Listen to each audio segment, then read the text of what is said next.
Welcome back to another episode of the Pilots of the Caribbean podcast, where we talk about everything drones in the Caribbean and the people that are using them. And in this week, we have another good one for you. We are joined by the CEO and founder of 19 Labs, Mr. Ram Fish. And I hope you enjoy our discussion about 19 Labs and their drone delivery project of medical supplies and telemedicine into the interior of Guyana. Enjoy. Hi, Ram. Thank you for coming on the Pilots of the Caribbean podcast. How are you doing today? Wonderful. Excited to be here. Glad to have you. So how about we start off by introducing yourself to the audience?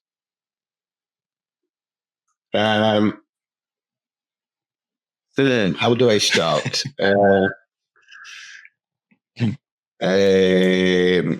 Let's start with, I'm an engineer. I've been building and fixing things since I was a kid. Got a master's in computer engineering, an MBA from Yale. And I have been spending most of my career doing what I call trying to build things worth building, things that leave an impact. I've been involved with aviation when I was a teenager, and later on in the Air Force. And so even though I'm not technically a pilot, I'm honored to be the pilots of the Caribbean. And I'm really glad to have you on, because I think, the topic that I want to get to today is a very interesting one, and that's why I reached out to you initially. But I want to start with 19 Labs and what was the vision behind starting 19? Well, what is 19 Labs for those who don't know, and what was the vision behind starting 19 Labs? Sure. So I've previously been an executive at Apple, Samsung, Nokia, as well as an entrepreneur, and built multiple businesses.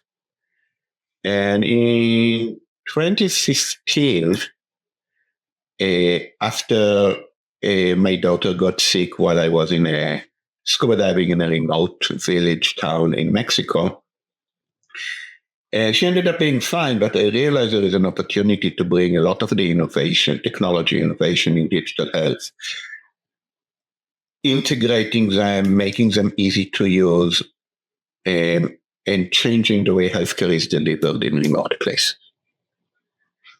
And the magnitude of change that we can do by doing it is going to be global and impactful throughout rural communities around the world, because we can take and empower a health worker, an 18-year-old with empathy and basic technology skills, and turn them into the trusted center of their community's healthcare. In the process, deliver much more advanced healthcare into these rural communities. So the company is dedicated to solving rural healthcare, and we have been doing it for the last years. And in Guyana, we have one of the world's most advanced deployments, with close to 100 communities throughout the deep Amazon jungle,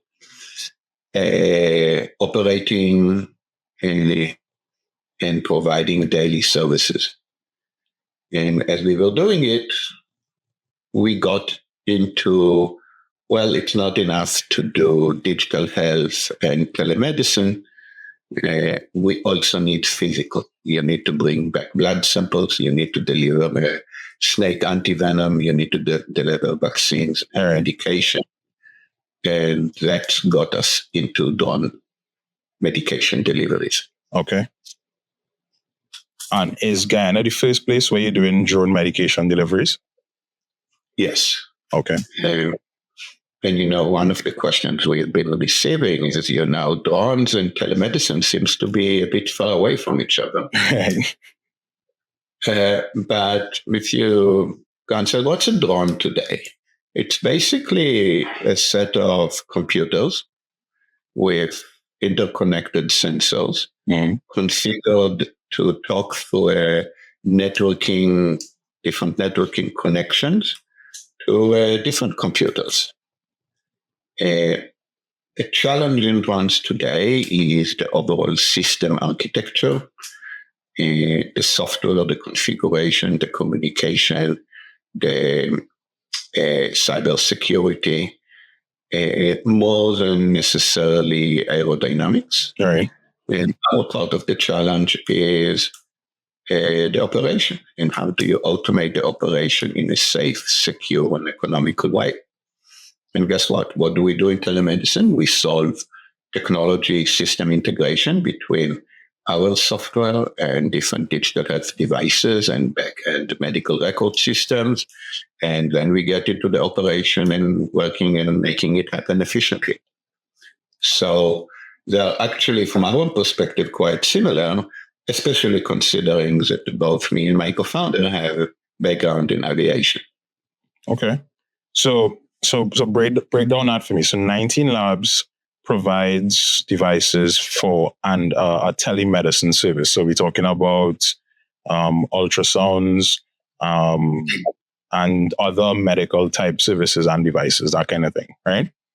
Exactly. So we take an ultrasound from one vendor, EKG from another, exam coming up from another, different Bluetooth accessories. We integrate them with software that runs in the local community in a secure way. We set up managed networking.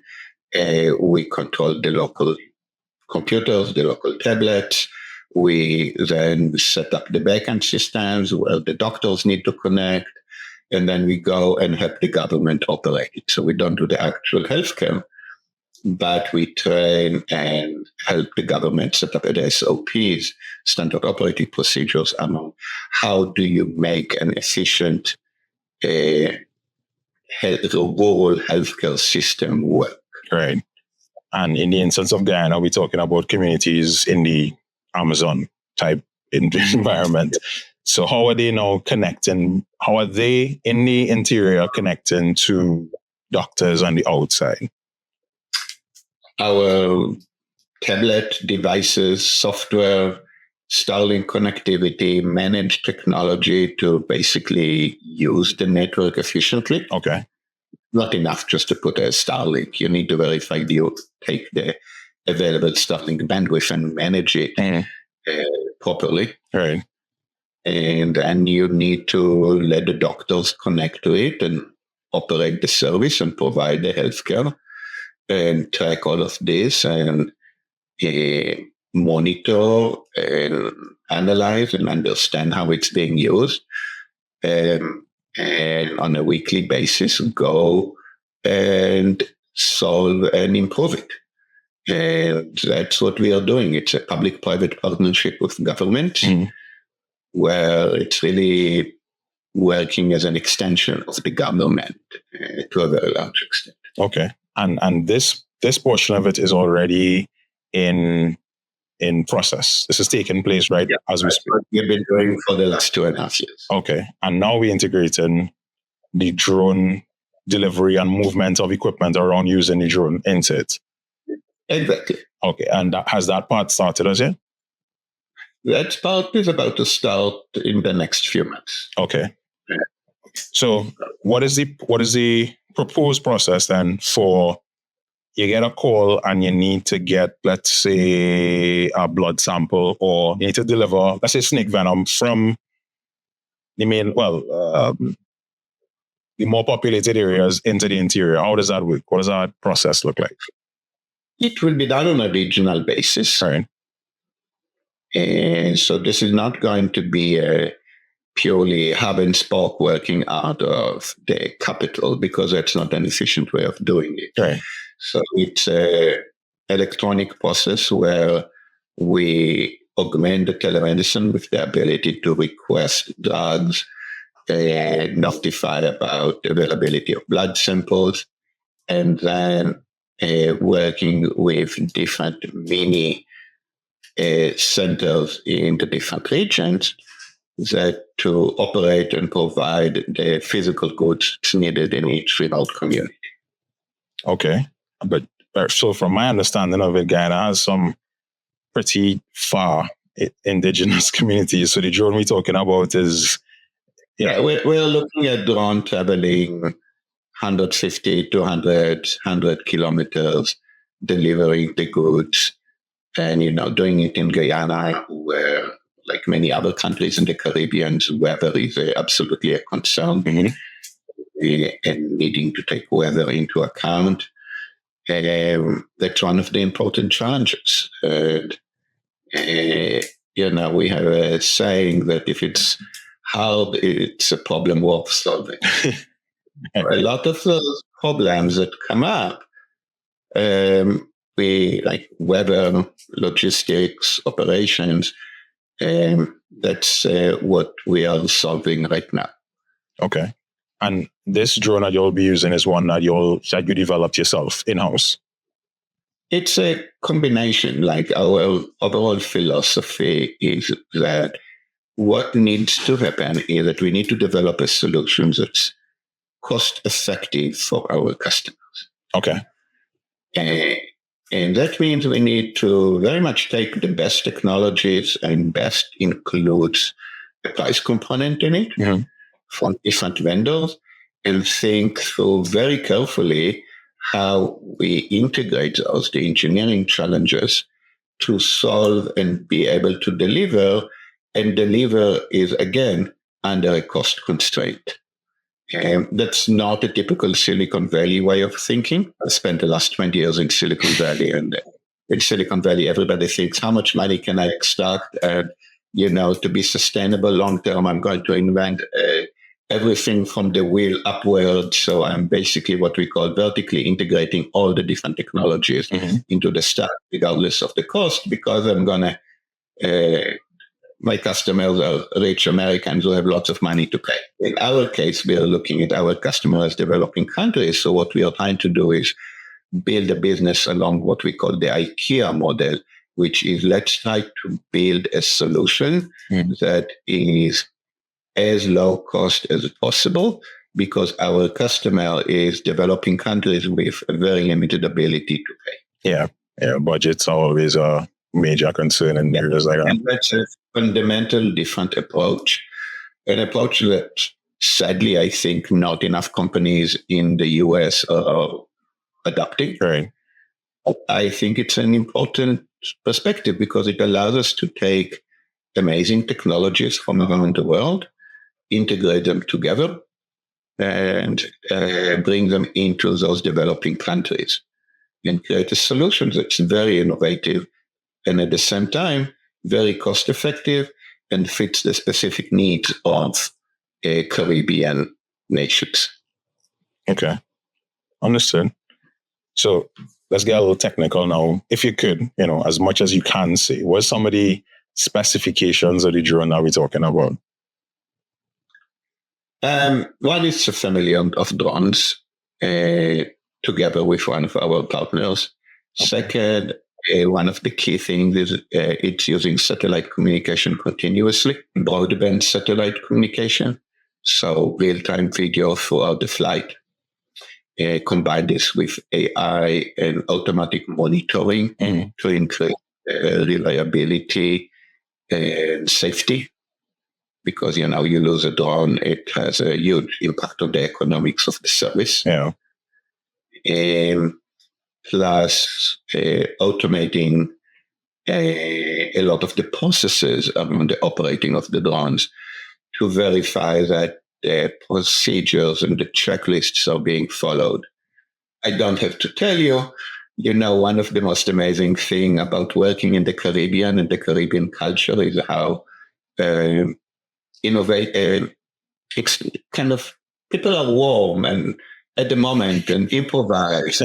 And it's not a lot of fun, but come to aviation, sometimes you don't want to improvise and you don't want corners. You have strict rules and you have strict discipline.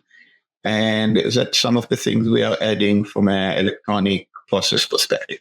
Okay. Yeah, to sort of minimize the human error that could be present in it. The opportunity to cut corners, put it this way. Yeah, understood. Not. But a project like that sounds like, it would have a lot of, hurdles to get to overcome. What are some of the other things that have come up, and how are you all dealing with some of the other challenges that you've had since you've gone into this project?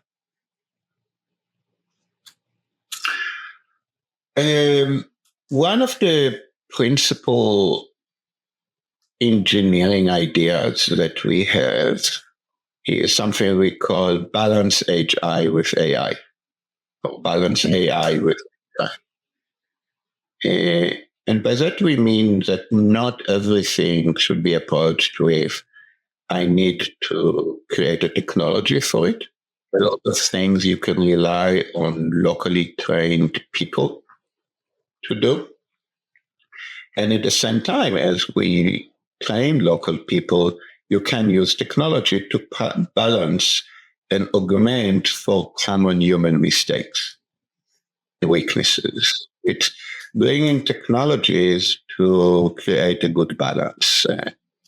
Be it how do you receive packages? How do you charge the drone? Mhm. What do you allow the local drone host to do versus what do you prefer is done automatically? What do you want to do remotely versus what do you count on the local pilot to do? So there's a lot of the balances that the devil is in the details in here.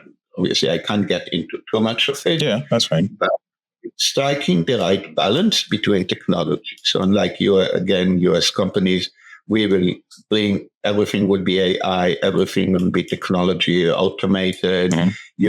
Automatic catapult, automatic landing, AI to detect the exact centimeter accuracy of where you land, all kind of other technologies that in our experience have been adding a level of complexity and cost. Mhm. But finding what I call keep it simple, stupid solutions that are cost effective but still safe to and allow us to provide a good, effective solution.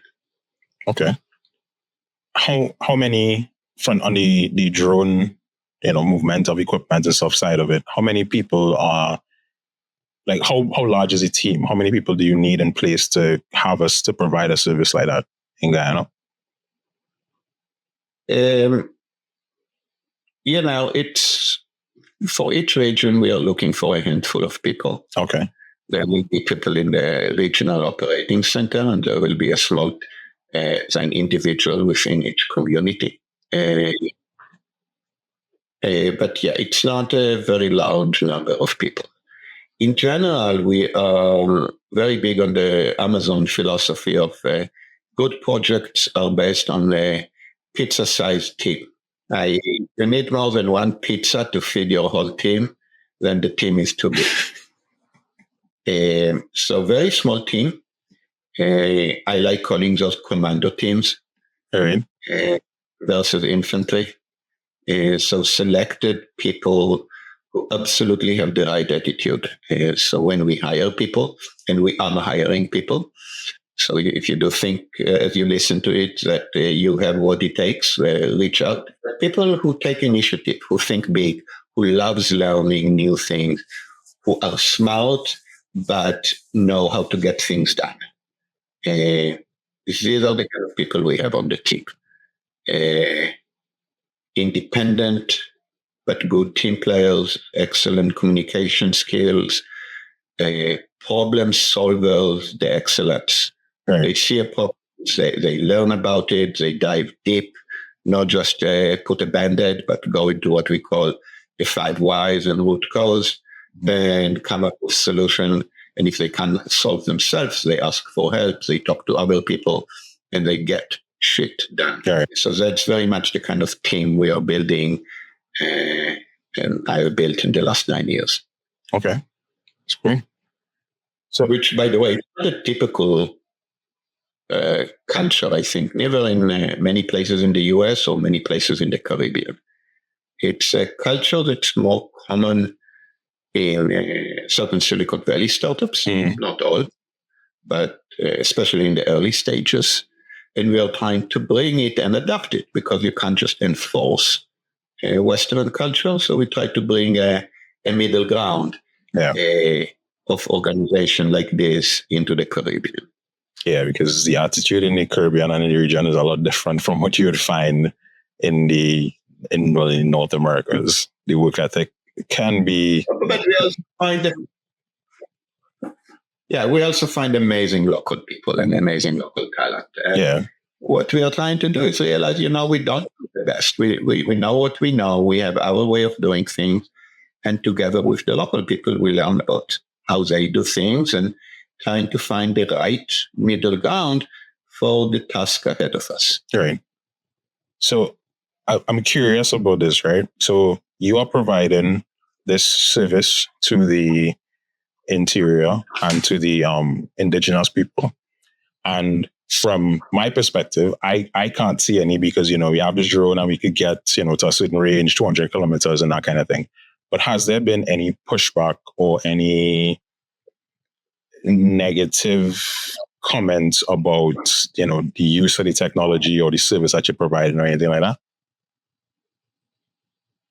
No, the opposite. It's when can we? How soon can we do it? Right. But, another thing we do, we try to be sensitive to the local cultures.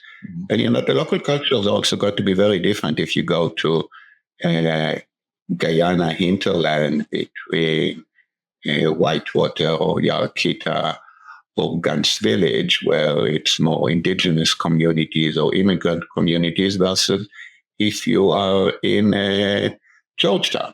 Right. So understanding the local cultures, I think, is absolutely a must to what we're trying to do. And not trying to overload it with Western technology, and definitely don't overload it with Western values, but going and saying, here are some technologies that we think can help you. Right. What do you think? Asking the people, talking to the Tushaus, talking to the leaders, and coming up with the right solutions. Different direction, but we had a phone call and a conversation, video conversations with the Tushau, one of the most rural places in Guyana, who contacted us and said, I know we ask for open internet and broadband internet, but we are starting to see some negative effects. People get addicted, they spend all the time on TikTok. What do we do? How can we help manage it? We sat down and we talked to them and looked at different policies that can be applied for the internet in their communities, and now we are deploying it. And I think that's a very important part of our approach, is coming to it with certain humility, saying we know technology, but the right way that it applies to what you're trying to do, we are going to figure it out together. Yeah. Okay. How has it been dealing with the rules and regulations for drones in Guyana? Because I know the Caribbean region as a whole, some countries are, a little ahead of others, and Guyana might be one of those countries actually, but we still behind what you see a lot on the outside in terms of how advanced or forward we are in terms of what we put in place or have happening in the region. How has that been for you all in Guyana? I think it's been going very well.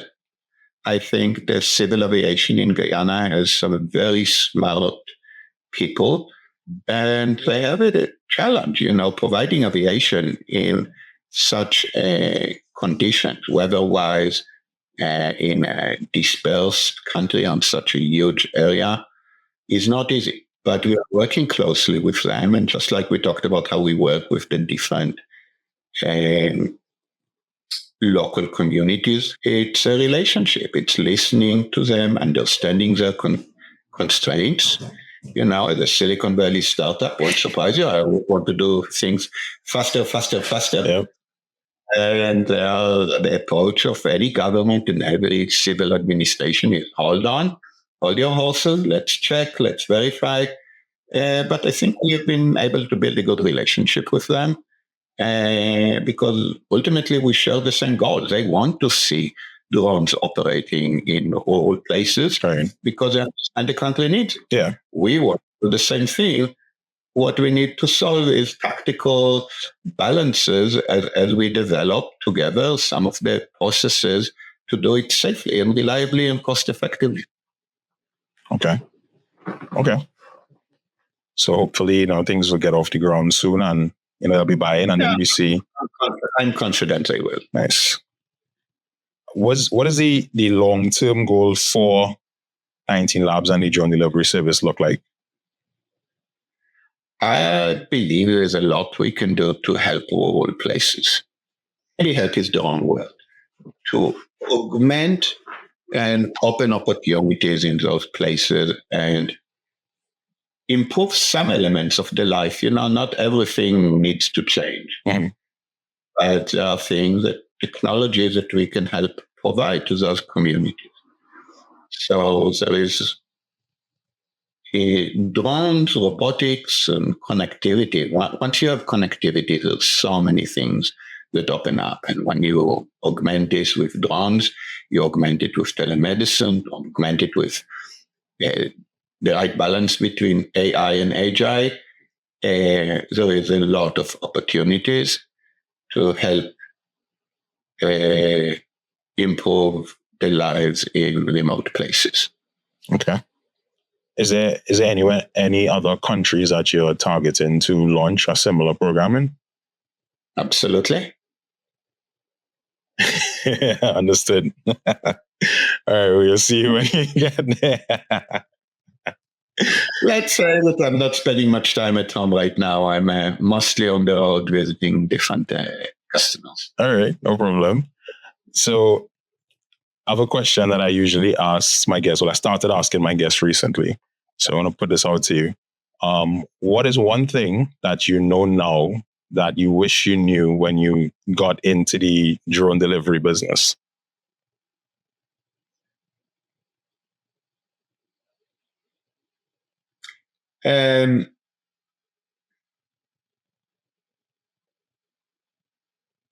That's a very good question.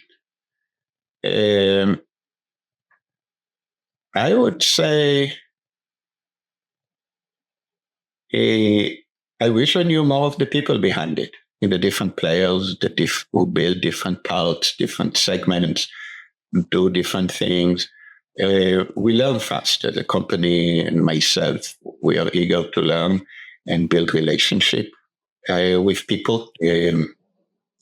So it's what we have done since we got in it is build a very nice network of experts on all the different dimensions of the business. And working together with those experts and companies to create a very compelling offering that's basically a win-win for all of us. Okay. Any? So not a specific thing. It's a continuous learning exercise. It's a very fast-moving thing. And that's what excites us. And there is a lot of challenges that needs to be solved, a lot of small problems that people sometimes don't think are an issue, but when you try to put it in a faraway place, you realize, oh, this is actually a problem. Yep. So we know some of those. We know that we don't know all of them. Right. Right. So we know the knowns, we know the unknowns, and there's probably a lot of unknowns we still don't know. You don't know what you don't know. Yeah. But time to learn very fast. And, that's what excites me. And I think that's what excites everybody who joins our team is this is an amazing technology field and it's growing rapidly. Mm-hmm. So that's an amazing opportunity to kind of join and be with a team that's fast-paced, cutting edge, experienced leadership who knows what it takes technology and deliver it to market and use it and do it in a environment and culture that's building lifelong skills, relationship with people. You basically, everybody on the team, we look at them as lifelong friends. Once you get into the team, it's pretty amazing. Okay. And given your background with technology and in the industry, and being an entrepreneur and developing different products and be working on different projects, because like going through your LinkedIn profile is is just it is wow. You start reading, it's like all of these things that you've been a part of, and some of like the patterns and stuff. I mean, they aren't in straightforward English, but if you try to break down what they sound like, it sounds like you've been a part of. I have about 20 patterns, yes. Yeah, and some of the things sound like things that you use more or less every day, or computer parts that you would have interacted with at some point in time, and you didn't know that. You wouldn't know that you had a role to play in that. And yeah. The best way to get things done is not to have an ego and let other people take the credit. So I care about getting things delivered. I care about getting problems solved. Right. I get about, building things that's worth building. Mm-hmm. If you go to my website, ramfish.me, you will see some of the stuff I've built, and you'll see my thoughts on different topics, on technology and society. But that's what I try to do. It's not about taking credit. I like telling my people and my teams, my job as a manager is to solve problems. So when there is a problem, you bring it to me. And I like hearing about problems. I want you to solve these problems. Again, not a typical thing in most organizations. And then I'll help you solve it. If something is good and great, you get all the credit. I don't need to be in it. You get the credit for the good things. I get the blame, and I get to solve it. Okay. You have any advice for any entrepreneurs coming up, or looking to develop any sort of innovative solutions using drones or technology in general? Yeah, and I think you've seen it. I also teach technology leadership. Okay. And I'm very passionate about it. One, if you're serious, reach out to me. Be glad to talk. At least one call. Can promise more than that. I would say the most important technology lesson, and you can buy this, it's also the name of a book that a friend of mine wrote, fall in love with the problem, not the solution. That's a mistake I made and many other entrepreneurs make. They fall in love with this is the idea, this is what I'm building, this is the solution. Then go and obsess about what's the problem. Because there might be different solutions, there might be alternatives, there might be substitutes. Mm-hmm. And if you fall in love with the problem, there are so many and better ways to run the company, which is problem focused, which then also means dollars. And because you solve the problem, you get paid for it, rather than staying focused on, look at this amazing cool engineering things I've did. Yeah. And I'm saying this as somebody who has done these mistakes multiple times, including at some points at 19 Labs. So go find this book or Google the concept of fall in love with the problem, not the solution. Okay. The other book I would recommend is another friend of mine who was the original leader of the Apple, Tony Fadell, and he wrote a book called Build. And I think if you check his book about the entrepreneurial and career stages of young, hungry, smart engineers, there's a lot of excellent lessons and thoughts in his book. I'll give you a teaser. He talks a lot about assholes, including the good kind of assholes. And if you don't know what's the good kind of assholes, go with it. All right.